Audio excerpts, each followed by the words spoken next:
Good morning. Thank you for staying tuned to Citizen TV on this 30th day of May 2022. My name is Sam Gituku and welcome as we have a discussion on the latest in politics, but also to begin with the sad news that occurred last evening that I have here Robert Mbui, the Member of Parliament for Kathiani constituency. He's also the organizing secretary of Wiper Party. Good morning. Morning, Sam. And we have Caleb Kositanyi, Member of Parliament for Soi constituency. Are you an official in UDA? No. No. Okay. He is the former Deputy Secretary General of Jubilee. Good morning. Good morning, Sam. Great. And I want us to begin with the sad news of the passing on of your colleague, that is William Kamoti, of course, an accident at Mnarani area on the Malindi-Mombasa highway. The accident was in Kilifi. He had just been cleared by IEBC. What are your thoughts about these developments at a time that the country is going through this process of general election and a constituency losing their member of parliament in such circumstances? Honorable Kositanyi.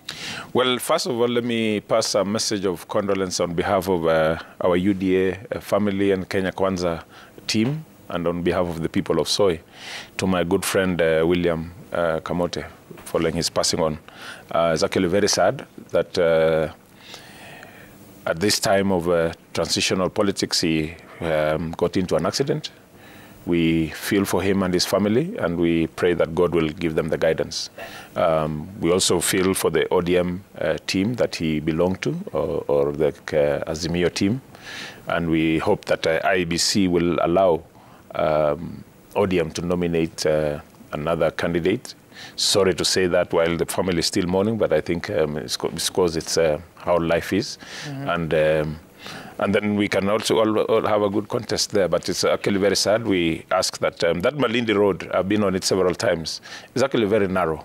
But I saw, last time I was there about 2 weeks ago, I saw there's a contractor on site. There are plans to expand it.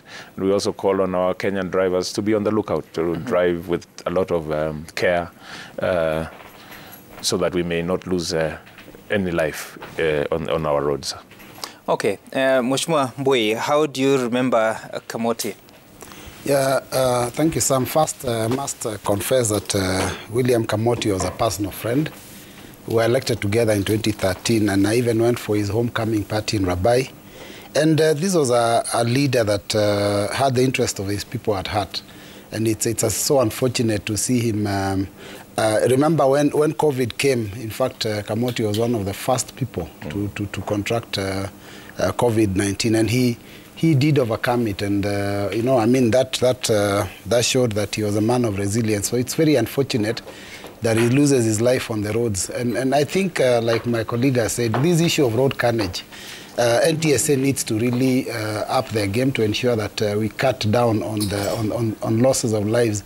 And then finally, of course, Sam, this being an electioneering year, and also this coming at such a a sensitive time when he had just come from presenting his papers to IEBC. Mm-hmm. Maybe that's also a message from God that when it comes to this politics, let's not, like the Uasin Gishu governor said, let's not take them to heart. Mm-hmm. Put it in the lungs, because you never know. I mean, God is in control. Whoever wins or loses, that is in God's hands, not in ours. So I wish, I would like to pray that his soul rest in eternal peace. Mm-hmm. And I'm looking at, help me with this, Section 49 of the Elections Act. It talks about where after the close of the nomination and before the poll is commenced, proof is given to the satisfaction of the returning officer of the death of a person who has been duly nominated. All the proceedings with reference to the election in that electoral area shall cease and shall be commenced afresh as if the notice had been received on the day on which proof of the death was given, or in the case of a general election or an election involving other electoral areas, the day following the announcement of the last election results. Does this mean that they would have to delay the election in Rabai? I think the process of nomination has not concluded. Mm-hmm. Those aspirants or nominees from various political parties and independents started returning their papers yesterday to IEBC. So the process of clearance is still ongoing. Mm-hmm. So I think it will not necessitate that there'll be no election in Rabai, mm-hmm. but it will require that the nominating party for the late member of parliament mm-hmm. will have to actually move with speed, so that to be within the IEBC timelines. But it all depends on what IEBC decides. But I think by law, the window is not closed. We have not finished. I'm even told that the Wiper leader has been told to report, is it on 4th of 4th, to give his... So between now and then, ODM can still find a way of...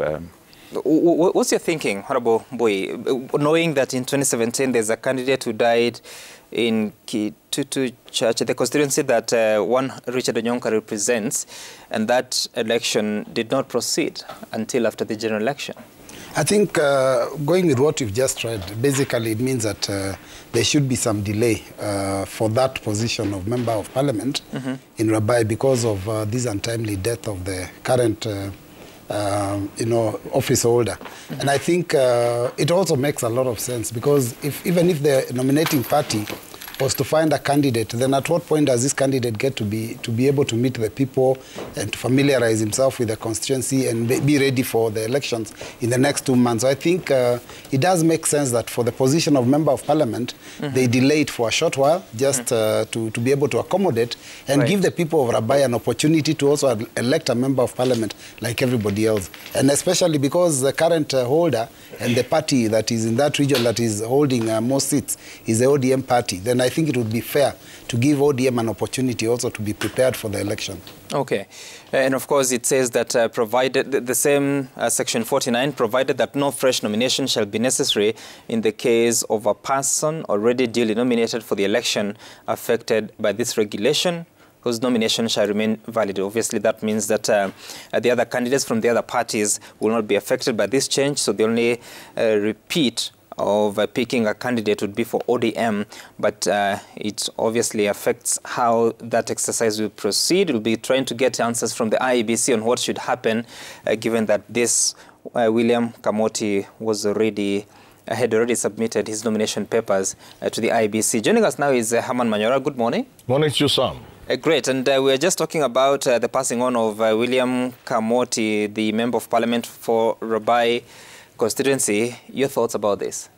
My condolences to the family of Honorable William Kamoti and to the people of Rabai, and wish them God's grace to be able to bear the loss. Yes. Great, and of course we will continue to follow the latest in as far as that is concerned, especially coming from Kilifi, as soon as we get more details. But if you're joining us now, just talking about the death of William Kamoti, who died in a road accident last night in Munarani area in Kilifi County on the Mombasa-Malindi Highway. His driver sustained injuries and was rushed to Kilifi County Hospital, and that's according to Jonathan Koech, the OCPD Kilifi County. And Kamoti is said to have been returning home after clearance by the Independent Electoral Boundaries Commission when the accident occurred. Our thoughts and prayers go to the family. And I want us to take a look at what's going on in the area, or the latest in politics. You're looking at the front page of the Standard that is talking about IEBC system failures jolt aspirants vetting. Lengthy hours witnessed across the country as technical delays mar the start of clearance of aspirants by the Electoral Commission, prompting fears that a crucial exercise could spill past the gazetted June 7 deadline. But of course, you know that 2 presidential aspirants were rejected. Their nominations were rejected by the IEBC for failing to meet certain requirements. And of course, you will see that on the front page of the Daily Nation. They are talking about money, food, and peace is what this election is about. 64% of Kenyans cite poor governance, bad politics, rampant corruption, unemployment, poverty, insecurity, and crime as factors contributing to the feeling that the country is not doing well. That is according to a poll by the Nation Media Group alongside Infotrack pollster rather. And let me begin with you, Honorable Mbui. Have you had an encounter with your returning officer, or you're yet to do that? How are you doing it? Yeah, I did my, I got my certificate as a candidate yesterday. So I was the first one in the constituency to take my papers. And it is true that there are technical hitches. In fact, I can point out that my party had sent a letter indicating the the change of signatories to the certificates, nomination certificates. And that information had reached IEBC but had not been uploaded because of the system's failure. So some of our candidates, including myself, took quite a while for that issue to be sorted out, because you have a certificate, it has signatories, the signatories that are the current office bearers, but then IEBC's register shows a different names using the ones of 2017. So there were challenges, there were delays here and there. And I think it's understandable, because I realized that at that particular moment, the whole country, every returning officer was doing the same job. And that is why I think when it comes to issues, technical issues, we need to be very careful about technology, because we can have hitches when you're doing registration, which is just 1 or 2 people at a time. Then what happens at the time of returning results? Because we have indicated that the electronic media of transmitting results is important. So I think IEBC needs to really move with speed to ensure that the ICT is up to speed. Okay. What have you heard from your colleagues? Mheshimiwa Kusitanya, you're not a candidate in this election, right? No. I've not had anything. I'm just actually reading this now that there's a problem with the system, and I think that is something that has always been a matter of concern. And remember, it was also one of the serious grounds for the nullification of the victory of President Uhuru Kenyatta and William Ruto in 2017. And I think this has been a matter that has always been raised by political parties to the relevant authorities to ensure that there is full coverage and network across the country. So it shows that sadly the minister who is in charge of ICT infrastructure has been politicking more than he has been on the job and ensuring that we have network coverage. Thank God it is coming out that as people return their nomination papers, so I hope they'll wake up and be able to ensure that during the election we do not have any hitches. Was the challenge network connectivity or the systems of IEBC? I think the issue is the systems of IEBC. Yeah. Yeah, because even, for example, like when we give our photos, they're supposed to be uploaded into the ballot so that you can see how it looks like at the end of it all. And that took forever. I personally didn't see mine because of that technical failure. I think it's a system of IEBC, because where we were, the network was good, Wi-Fi was working perfectly, but the uploading into the system so that they can get a response took forever. But then the one of, there are 2 systems. I think there's the one which is the one which supports even images and all that, and then there's a simple one that is more like text. That one works perfectly, because immediately after they did that, I got a text on my phone through email. But the other system, the one that supports images, that I think needs to be upgraded, probably improved a little bit more. Okay. All right. Of course, I will continue to follow up on the challenges that are being witnessed. But Wafula Chebukati, the returning officer of the presidential election, was at the Bomas of Kenya the better part of the day yesterday, and will be until the 6th of June receiving papers and documentation from presidential aspirants. Let's listen to what he had to say as he met 2 aspirants whose nomination papers were rejected. You gave us hard copies, but you then gave us a soft copy, Excel format, and in that Excel format, we don't have an item called supporters. What is there is a list of aspirants under your party who are not sufficient to meet the requirements. So your application will be rejected. All right, so he was speaking to 2 aspirants. Let's take a look at who they are and also the schedule for the remaining days. And we begin with those that appeared yesterday. There was Peter Mumbiko Kingori. He's an independent aspirant. His bid was rejected. He had 48,000 signatures, yes, but the only ones that could be verified were 65. Justice Juma, Justice and Freedom Party, was also rejected. Today is the day of Professor George Wajakoya of the Roots Party. Walter Mongare of Umoja Summit Party, they'll be presenting their papers to the IEBC.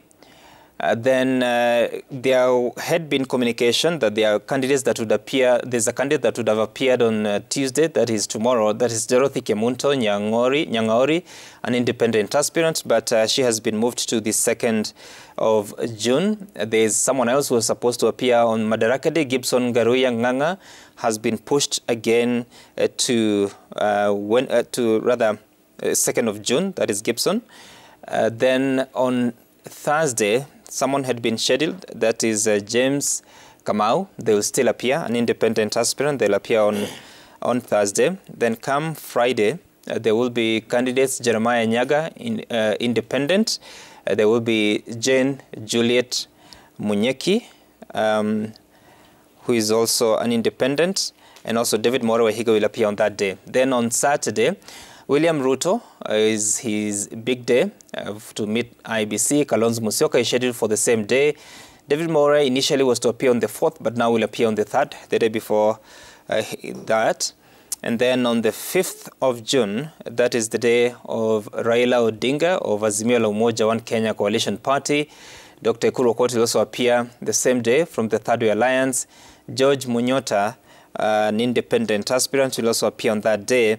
Then Jimmy Wanjigi of Safina Party, Muthiora Carriera, an independent, and Jeru Kathangu of Ford Asili will all appear on the final day, that is of the 6th of June. And of course, we'll be waiting to hear from IEBC as they meet those aspirants on what happens. Haman, what are your thoughts? Because we have a list of about 16 or thereabout aspirants. I'll be making the count. But what are your thoughts? Because now the first two, their nomination has been rejected. I think, you know, I like things that are simple and tending towards what is normal and natural. And I also keep advising us as a country that there's one ingredient that is lacking this country, Sam. Seriousness with what we do. You know, we have planned to be serious with things. Look at IEBC, for example. Some of these technical hitches. An election is something that can bring the country down. You can't leave anything to chance. It's like a pilot flying a plane. You do all the tests to make sure only under unavoidable circumstances would the plane go down, but not because of things that could have been avoided. So, and when it comes to these many candidates, I think we have to be serious. I don't think we can play around with an election in the manner we are playing around with an election. You only have to have serious candidates. Because for heaven's sake, this is about somebody wanting to be president of this country. Even in America, there are many candidates, many. But they don't feature on all ballot papers. No, you say, I want to test, I want to try my luck. I want to try in Machakos, and then you appear on the Machakos paper only for the Machakos County. Then this guy from Soy says, no, I want to be on 4 counties. And then you pay for it. You can't allow jokers to enter into something that can bring the country down. You know what I mean, eh? First of all, the most simple thing anybody would understand is that should anything happen to any of these guys from 7th, then the election is repeated in 90 days. You see the tension in the country, and you want to extend. So you want to minimize that, because then you minimize the number of jokers around such a serious exercise. You must minimize. This is not a laughing matter. People jump to court. Oh, my right, when we say let them pay 50 million to be on the ballot, then it was actually $1 million. And people rushed, oh, you are the highest bidder. But how are you going to be on an election of this magnitude without money? Who is going to pay your agents? In fact, if I'm the one, I would say IEBC. And in the future, should Sam Gituku aspires to be a president of Kenya, you must give us your agents in advance and their money. Yes, 3 agents per day for the exercise, at least 3. Wouldn't that be economic? No, because look here, one of the problems with an election is dispute at the polling station. We expect you to have your own agent, and you must be able to pay that agent to minimize ukora. So we are saying an election is expensive. There are costs to it. See, Herman, if you think you are, Sam, if you think people love you, you should be able to fundraise. That would appear to be economic discrimination. No, it's not. Kenyan has just reality. Just they want okay. to lead this country. Okay, so. Let Kenyans go the way they are going, and God forbid, then things of the nature we are saying, because of allowing jokers around happen. Then you have another 90 days to do an election. Then you have a crowd of another 100. Do you know something happened in Zaire about when they were trying to do their constitution? It took forever. Do you know this election can take 2 years? Do you know that?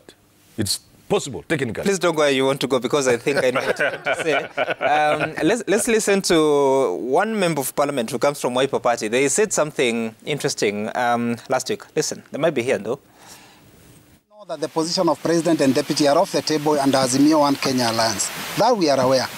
But what we are saying is that there could be other ways by which this party can participate fully in government, even outside those two positions. That is what we want to know. What is in need for Wiper Democratic Movement?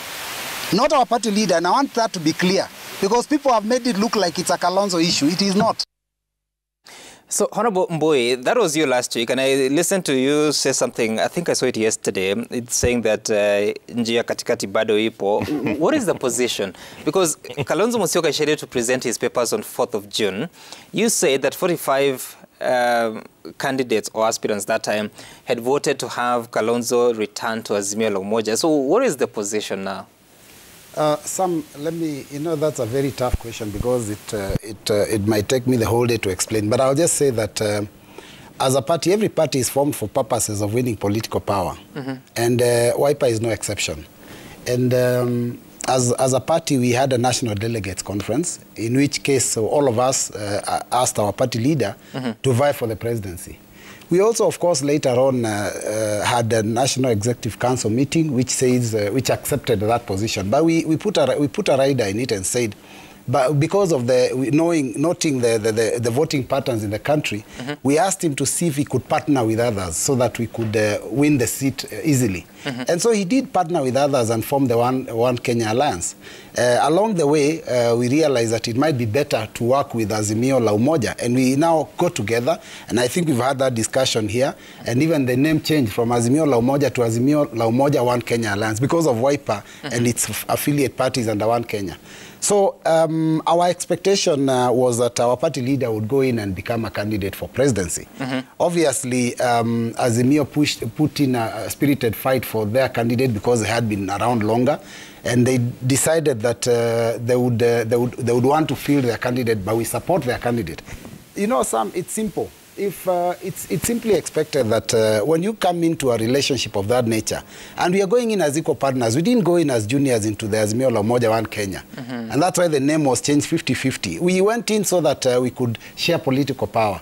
So finally, when it was clear that Raila Amolo Odinga would be the candidate, we obviously expected our party leader to be automatically the deputy.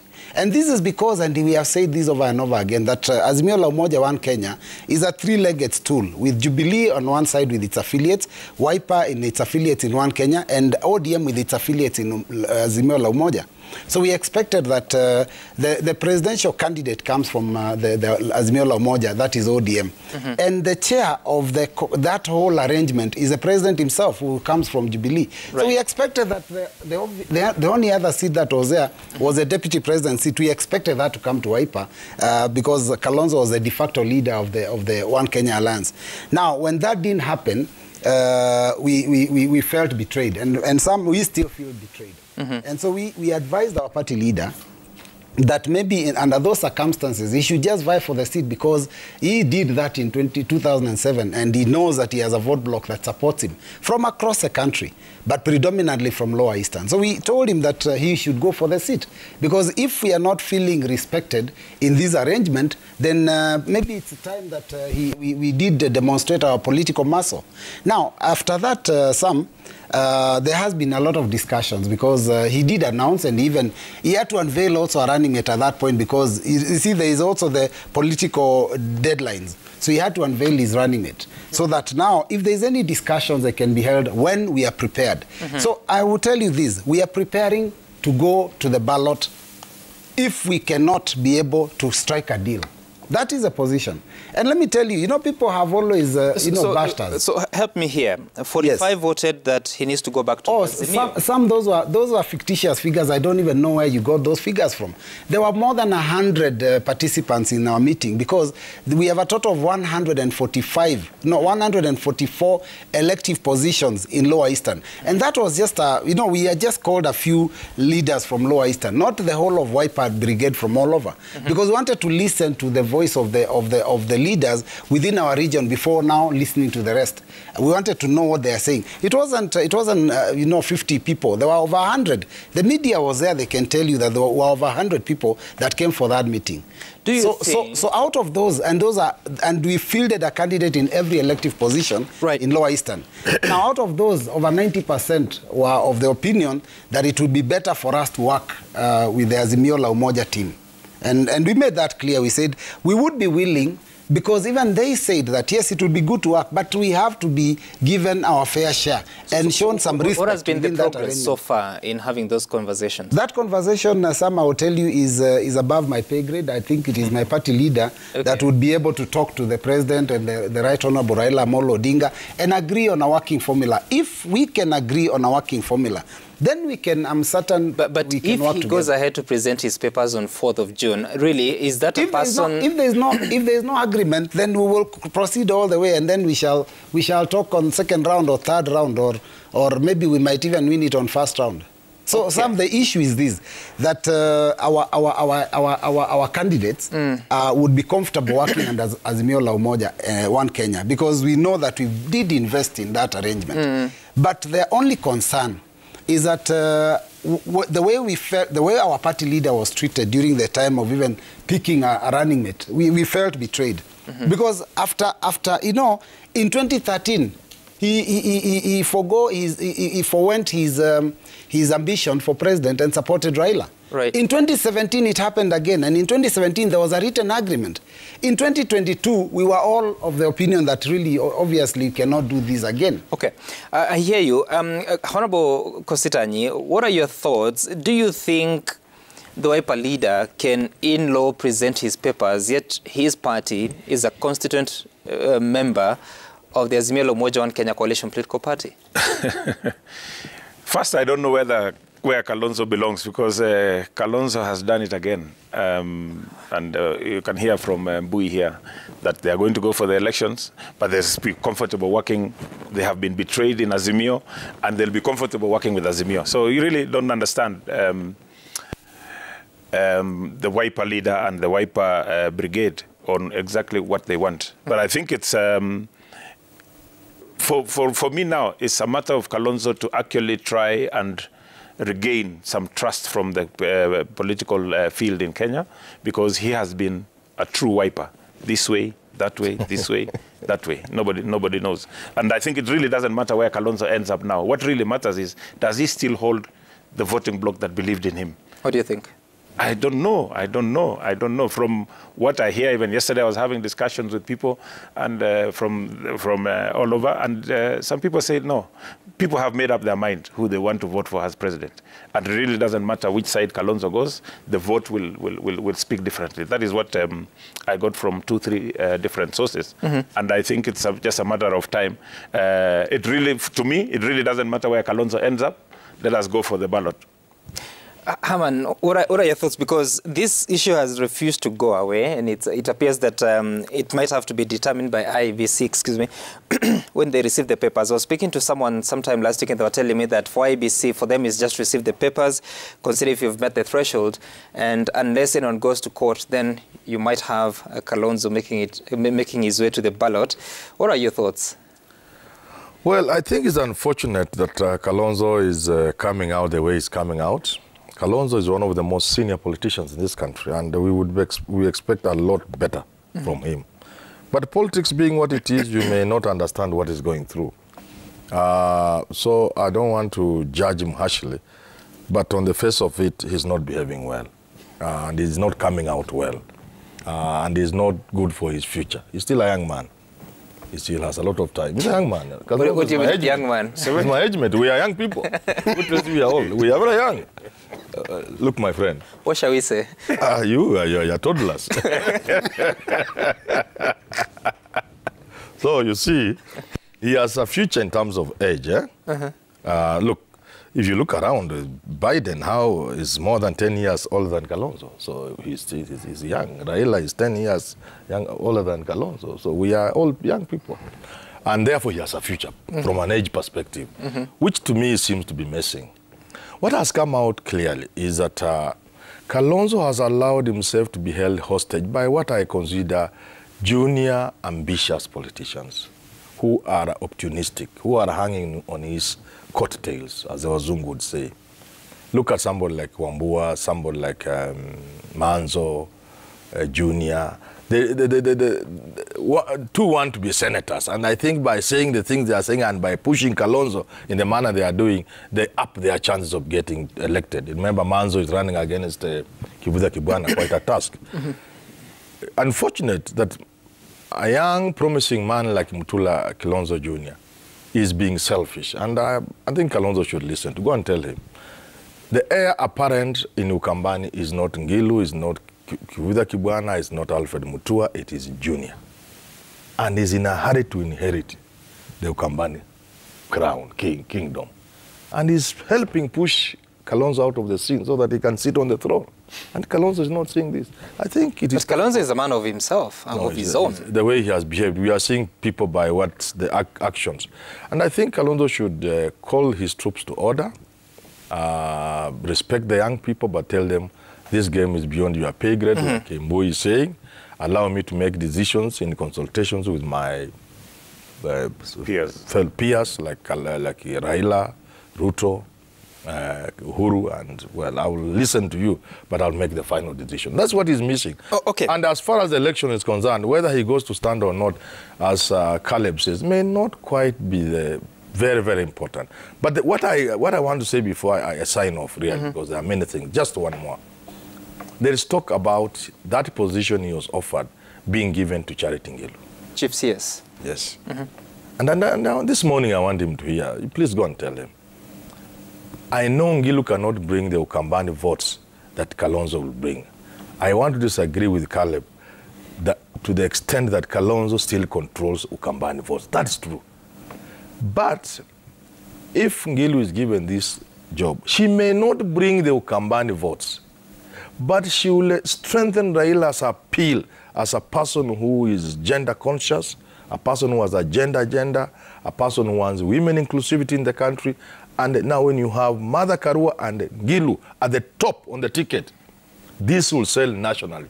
And the votes they will get outside Ukambani will more than compensate for the votes they will lose in Ukambani. So I want to advise Mbui today to go and tell Kalonzo, quickly stop further demands, sit down with Raila, take your job and begin campaigning. But Mbui, because he has said that he's being misled by some of the younger politicians, younger than him, that is, younger than Kalonzo Musyoka. How true is that? Who does he listen to? Is he acting on your counsel or his own? Let me tell you, Sam, when I listen to my colleagues here, one of the things they must realize is that the people they've mentioned are political leaders. And it's now not about age. It's an issue of whether they have counsel or not. And the reason, the things that our party leader says, they're not from him. And I said that in that press conference. People have always tried to bash him for changing his mind. It's not him. It's us who advise. In fact, I will tell you, Sam, maybe you don't know, I am his proposer for presidential candidate. I am the one who signed the papers for him. At the point of IEBC, there could be others, but I am his proposer. Why? Because that's our leader, and we want our leader to be in that top leadership of the nation. Now, there's a lot of talk about him making one decision and changing. It's not about him, it's about us. But then there's only one thing I want to say, that, you know, it's only a fool that does not change their mind. And if you look at the political landscape in this country, it's full of people that have made one decision and gone against the decision later. I mean, let's start with the president himself. In 2007, 2008, there were protagonists with the William Ruto. When William Ruto was in ODM, and the clashes in you know, the post-election violence led them, actually, the two of them to ICC. And now they work together, shook hands. Today, they're not seeing eye to eye again. I mean, are you going to say they're flip-flopping? The media is not saying that. But when my party leader says one thing and says another, it becomes headlines. Look at Musalia Mudavadi in the team of Kenya Kwanza. If you listen to the things he was speaking a few months ago about the Ruto, William Ruto, you can't believe it. But you see, for those politicians you're talking about, it's spans of months and years. Your party leader is within days, in the same week. So you see, if they say only a fool doesn't change his mind, it means that a clever person changes his mind often.